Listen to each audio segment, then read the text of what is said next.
کیا آپ جانتے ہیں کہ پاکستان کی سرزمین پر واقع ٹیکسلا ایک ایسا شہر تھا جہاں دنیا کی عظیم ترین تہذیبیں، مذاہب اور علوم ایک دوسرے سے ملتے تھے، اور جس نے ہزاروں سال قبل ایشیا کے فکری نقشے کو بدل دیا تھا۔ ٹیکسلا صرف ایک عظیم شہر نہیں بلکہ انسانی علوم، تہذیب اور ثقافتی ہم آہنگی کی ایک زندہ علامت ہے۔ اس کی درسگاہوں نے عظیم مفکرین پیدا کیے، اس کے بازاروں نے بین الاقوامی تجارت کو فروغ دیا، اور اس کے مذہبی مراکز نے روحانی تعلیمات کو دنیا بھر میں پھیلایا۔ آج بھی ٹیکسلا ہمیں یاد دلاتا ہے، علم اور تہذیب کی طاقت قوموں کو صدیوں تک زندہ رکھتی ہے۔ ٹیکسلا کے خاموش کھنڈرات آج بھی دنیا کو یہ پیغام دیتے ہیں کہ عظیم تہذیبیں تلواروں سے نہیں بلکہ علم، برداشت اور ثقافتی ہم آہنگی سے جنم لیتی ہیں۔ میں ہوں ڈاکٹر طاہر عزیز ظفر، ہسٹری انفولڈ سے۔ اگر ٹیکسلا کی تاریخ کو ایک عظیم درخت سمجھا جائے تو اس کی جڑیں فارسیوں، یونانیوں نے مضبوط کی، لیکن اس درخت کو سب سے زیادہ سایہ اور وسعت شہنشاہ اشوک کے دور میں ملی۔ ٹیکسلا، جو تاریخی طور پر تکشا شیلا کے نام سے جانا جاتا ہے، پاکستان کے راولپنڈی ضلع میں واقع ایک قدیم شہر ہے جو انسانی تاریخ کی عظیم تہذیبوں کا گواہ ہے۔ یہ یونیسکو کا عالمی ثقافتی ورثہ ہے اور گندھارا تہذیب کا دل سمجھا جاتا ہے۔ صدیوں پہلے یہ شہر علم، تجارت اور مذہبی ہم آہنگی کا مرکز تھا، جہاں مختلف تہذیبوں کے اثرات ملتے جلتے نظر آتے تھے۔ آج بھی اس کے کھنڈرات دنیا بھر کے سیاحوں کو اپنی طرف کھینچتے ہیں اور ماضی کی عظمت کی یاد دلاتے ہیں۔ ٹیکسلا کی تاریخ تقریباً 1000 قبل مسیح یا اس سے بھی پہلے تک پھیلی ہوئی ہے۔ سہارائی کالا جیسے مقامات پر نولیتھک، کانسی اور لوہے کے دور کی بستیوں کے آثار ملے ہیں۔ 4 اہم ہستیوں سہارائی کالا، برمون، سرکب اور تھارسک نے بڑے صغیر پاک ہند میں شہری منصوبہ بندی کے 500 سال سے زائد ارتقاء کو ظاہر کیا ہے۔ برمون، جو 6 صدی قبل مسیح میں قائم ہوا، ابتدائی تاریخی شہر کی نمائندگی کرتا ہے۔ ہخامنشی فارسی اثر رسوخ کے دور میں آباد ہوا۔ اس کی غیر منظم گلیاں اور پتھر کی عمارتیں ابتدائی شہری کاری کی عکاسی کرتی ہیں۔ یہ مقام اسکندر اعظم کے 326 قبل مسیح میں داخلے سے مشہور ہے، جہاں مقامی حکمران امبئی نے بغیر لڑائی کے ہتھیار ڈال دیے۔ یونانی مورخین نے شہر کو دولت اور اچھی طرح سے انتظام شدہ قرار دیا۔ سرکب، جو 2 صدی قبل مسیح میں انڈو یونانی حکمرانوں نے قائم کیا، ہیلینسٹک گرڈ پیٹرن کی ترتیب کے ساتھ سیدھی گلیوں پر مشتمل ہے، جو یونانی فن تعمیر کے مضبوط اثرات کو ظاہر کرتا ہے۔ سرسک، 1 صدی عیسوی میں کشان دور کا وسط ایشیائی عناصر جیسے گول برجوں کو متعارف کراتا ہے۔ ٹیکسلا دنیا کے ابتدائی اعلیٰ تعلیمی مراکز میں سے ایک تھا۔ یہ جدید یونیورسٹی کی بجائے گروکل نظام پر مبنی تھا۔ ایشیا بھر سے طلباء خاص طور پر نحو، طب، تیر اندازی، سیاست اور فلسفہ پڑھنے آتے تھے۔ بدھ مت کی ادبی کتابیں، جن میں جاتک کہانیاں شامل ہیں، اسے گندھارا سلطنت کا بڑا علمی مراکز قرار دیتی ہیں۔ ٹیکسلا کو اکثر دنیا کی اولین جامعات میں شمار کیا جاتا ہے۔ یہاں مختلف علاقوں سے طلباء علم حاصل کرنے آتے تھے۔ تعلیم کے شعبوں میں شامل تھے طب اور جراحی، فلسفہ، ریاضی، فلکیات، قانون، سیاست، جنگی حکمت عملی، مذہبی علوم۔ چانکیہ، مشہور ماہر سیاست چانکیہ اور معروف طبیب جیواکا کے بارے میں کہا جاتا ہے، ان کا تعلق بھی ٹیکسلا کی علمی روایات سے تھا۔ ٹیکسلا، جسے دنیا کی قدیم ترین علمی اور ثقافتی درسگاہوں میں شمار کیا جاتا ہے، یہ شہر نہ صرف گندھارا تہذیب کا دل تھا بلکہ ہندو، بدھ، یونانی، فارسی اور وسطی ایشیائی ثقافتوں کے ملاپ کا بھی اہم مرکز رہا۔ قدیم زمانے میں ٹیکسلا شاہراہ ریشم کے قریب واقع ہونے کی وجہ سے تجارت، تعلیم، فلسفہ، طب، سیاست اور مذہب کا علمی مرکز بن گیا تھا۔ آج بھی اس کے کھنڈرات پاکستان کی شاندار تاریخی وراثت کی گواہی دیتے ہیں۔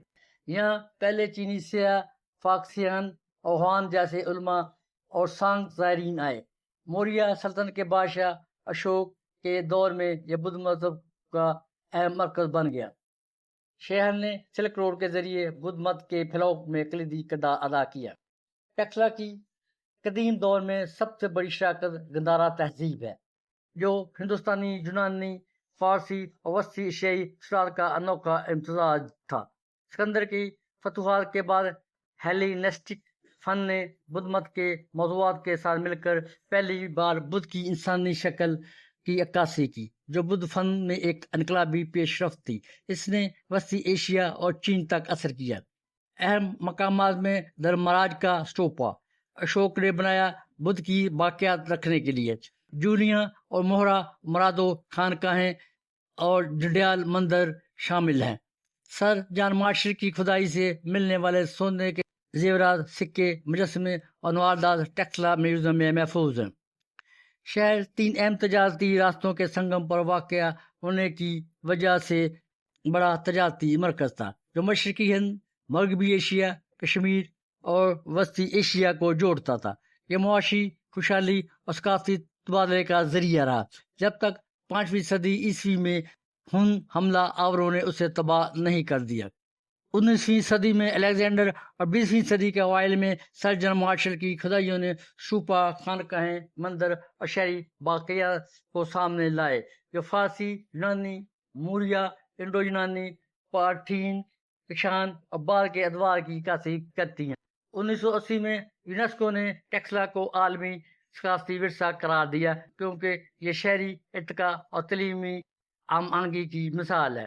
آج یہ پاکستان کے قدیم ورثے کا اہم حصہ ہے، جو سیاحت اور علمی تحقیق کو فروغ دیتا ہے، خطے کے جنوبی ایشیائی اور وسطی ایشیائی تہذیبوں کی تشکیل میں کردار کو اجاگر کرتا ہے۔ ٹیکسلا کی عظیم تہذیب آج بھی زندہ ہے۔ ٹیکسلا کے کھنڈرات نہ صرف ماضی کی عظمت کی عکاسی کرتے ہیں، بلکہ آج کے دور میں بھی علم، رواداری، ثقافتی تبادلے کی اہمیت پر روشنی ڈالتے ہیں۔ یہ شہر پاکستان کی قدیم ورثے کی ایک قدیم مثال ہے، جو آنے والی نسلوں کو تاریخ سے جوڑنے اور تہذیبی فخر کا احساس دلانے کا ذریعہ بن سکتا ہے۔ اس کی حفاظت اور ترویج ہم سب کی ذمہ داری ہے، تاکہ یہ عالمی سطح پر انسانی تاریخ کا ایک روشن باب بنا رہے۔ ٹیکسلا بدھ مت کی تعلیمات کے فروغ کا ایک عظیم مرکز تھا۔ یہاں بے شمار خانقاہیں، اسٹوپے اور عبادتگاہیں تعمیر کی گئیں۔ دھرم راجی کا اسٹوپا، جولیا خانقاہ اور موہرا مرادو جیسے مقامات آج بھی بدھ مت کے سنہری دور کی یاد دلاتے۔ ٹیکسلا کی جغرافیائی پوزیشن نے اسے بین الاقوامی تجارت کا مرکز بنایا۔ چین، ہندوستان، فارس، وسطی ایشیا سے آنے والے قافلے یہاں تجارت کرتے تھے۔ اس کے نتیجے میں یہ شہر خوشحال ہوا اور علمی و ثقافتی سرگرمیوں کو فروغ ملا۔ ٹیکسلا کی سب سے بڑی خصوصیت یہ تھی کہ یہاں مختلف اقوام اور مذاہب امن کے ساتھ رہتے تھے۔ یونانی، فارسی، ہندوستانی اور وسطی ایشیائی ثقافتوں کے اثرات نے اسے ایک سیر ثقافتی شہر بنایا۔ 1980 میں ٹیکسلا کو یونیسکو نے عالمی ثقافتی ورثہ قرار دیا۔ اس فیصلے نے ٹیکسلا کی عالمی تاریخی اہمیت کو مزید اجاگر کیا۔ ٹیکسلا پاکستان کی تاریخی شناخت کا ایک اہم ستون ہے۔ یہ مقام دنیا بھر کے محققین، تاریخ دانوں اور سیاحوں کو اپنی طرف متوجہ کرتا ہے۔ اس کے ساتھ یہ ثابت کرتے ہیں کہ موجودہ پاکستان کا خطہ ہزاروں سال سے علم، تہذیب اور بین الاقوامی روابط کا مرکز رہا ہے۔ سوال یہ کہ ٹیکسلا کو سب سے زیادہ ترقی کس حکمران کے دور میں ہوئی؟ اشوک کا کردار کتنا اہم تھا؟ ٹیکسلا کی تاریخ کئی سلطنتوں سے جڑی ہوئی ہے۔ فارسی حکمرانوں سے لے کر سکندر اعظم، موریہ سلطنت، یونانی بادشاہوں اور کشان حکمرانوں نے ہر دور میں اس شہر پر اپنے نقوش چھوڑے۔ سوال کہ ٹیکسلا کو سب سے زیادہ ترقی کس دور میں ملی، تو سوال کا جواب تاریخ کے مختلف ادوار کا جائزہ لینے سے ملتے ہیں۔ اشوک سے پہلے 6ویں صدی قبل مسیح میں ٹیکسلا فارسی سلطنت کے زیر اثر آیا۔ فارسیوں نے نظامی نظام اور تجارتی راستوں کو بہتر بنایا۔ اس دور میں ٹیکسلا ایک اہم تجارتی مرکز بننا شروع ہوا۔ 326 قبل مسیح میں سکندر اعظم یہاں پہنچا۔ مقامی حکمران اموی نے اس کا خیر مقدم کیا۔ یونانی اسلام نے بعد میں گندھارا آرٹ کی بنیاد رکھنے میں اہم کردار ادا کیا۔ اشوک سے پہلے سب سے اہم حکمران چندر گپت موریہ نے تقریباً 321 قبل مسیح میں موریہ سلطنت قائم کی اور ٹیکسلا کو اپنی سلطنت میں شامل کیا۔ چندر گپت موریہ کے کارناموں میں سیاسی استحکام پیدا ہوا، تجارتی راستوں کو محفوظ بنایا، ٹیکسلا کو سلطنت کا اہم انتظامی مرکز بنایا، تعلیم اور تجارت کو فروغ دیا۔ اگر چندر گپت موریہ ٹیکسلا کو سلطنت میں شامل نہ کرتا تو شاید بعد میں اشوک کے لیے ترقیاتی منصوبے ممکن نہ ہوتے۔ اشوک خونریز شہزادے سے امن کے سفیر تک کے سفر کی بات کرتے ہیں۔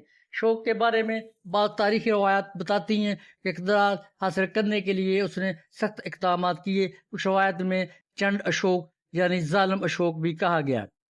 تاہم یہ بات بھی اہم ہے کہ اس دور کی بہت سی کہانیاں بعد کی مدعی روایات سے آئی ہیں، اس لیے مورخین علم سے ہر دعوے کو مکمل تاریخی نہیں مانتے۔ 2061 قبل از مسیح میں اشوک نے کلنگ موجودہ عیسیٰ پر حملہ کیا۔ اس جنگ میں ہزاروں افراد مارے گئے، بے شمار لوگ بے گھر ہوئے، وسیع پیمانے پر تباہی پھیلی۔ کہا جاتا ہے اس تباہی کو دیکھ کر اشوک شدید متاثر ہوا اور اس نے اپنی پالیسی تبدیل کر لی۔ اشوک نے بدھ مت کو فروغ دیا۔ اشوک نے بدھ مت کی سرپرستی کی اور ٹیکسلا کو بدھ مت کے بڑے مراکز میں تبدیل کیا۔ اس کے دور میں خانقاہیں تعمیر ہوئیں، مذہبی مراکز قائم ہوئے، مبلغین کو مختلف علاقوں میں بھیجا گیا۔ ٹیکسلا کا مشہور دھرم راجی کا اسٹوپا روایت کے مطابق اشوکا کے دور میں تعمیر ہوا۔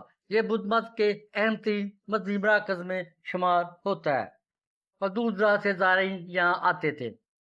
اشوک نے سڑکیں بہتر بنائیں، مسافروں کے لیے آرام گاہیں قائم کی، پانی کی سہولتیں فراہم کی، انتظامی نظام مضبوط کیا۔ یہ اقدامات تجارت اور سفر کے لیے انتہائی اہم ثابت ہوئے۔ اگرچہ ٹیکسلا کی علمی شہرت اشوک سے پہلے بھی موجود تھی، لیکن اشوک کے دور میں امن اور استحکام کی وجہ سے تعلیم مزید ترقی کر گئی۔ ہندوستان، وسط ایشیا اور دیگر علاقوں کے طلباء یہاں علم حاصل کرنے آتے تھے۔ کیا اشوک کی ٹیکسلا کا سب سے بڑا محسن تھا؟ اس سوال کا جواب مکمل طور پر ہاں یا نہیں میں نہیں دیا جا سکتا۔ اگر سیاسی بنیادوں کی بات کریں تو سب سے اہم کردار چندر گپت موریہ کا تھا۔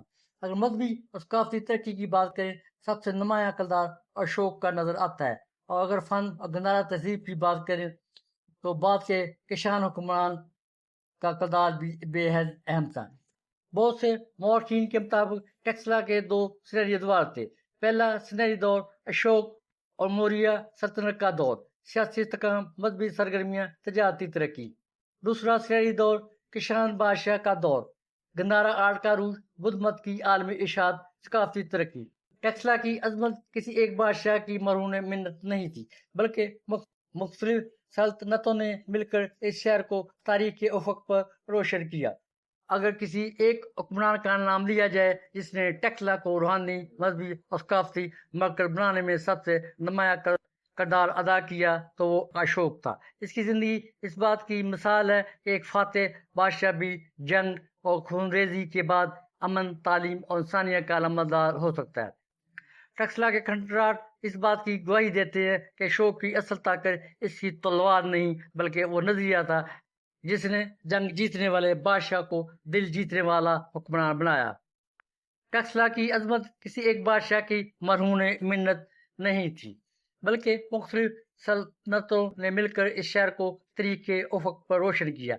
ٹیکسلا کے کھنڈرات اس بات کی گواہی دیتے ہیں کہ اشوک کی اصل طاقت اس کی تلوار نہیں بلکہ وہ نظریہ تھا جس نے جنگ جیتنے والے بادشاہ کو دل جیتنے والا حکمران بنا دیا۔